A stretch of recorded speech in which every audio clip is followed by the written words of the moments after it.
আলহামদুলিল্লাহ ভালোই লাগলো গ্রামের মানুষের সাথে ইফতার পার্টি করার জন্য। বরাবর তো বরিশালই করি, এর জন্য এবার গ্রামে করতে আসতাম। দাদা দাদির রুহের মাগফিরাত কামনায় কালকিনিতে ইফতার ও দোয়া মাহফিল।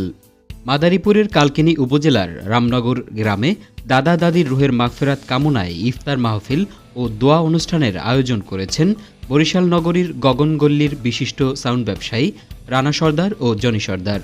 পবিত্র মাহে রমজান উপলক্ষে তারা নিজেদের গ্রামের বাড়ি রামনগরে গিয়ে স্থানীয় গ্রামবাসীদের সঙ্গে নিয়ে এই ইফতার মাহফিলের আয়োজন করেন।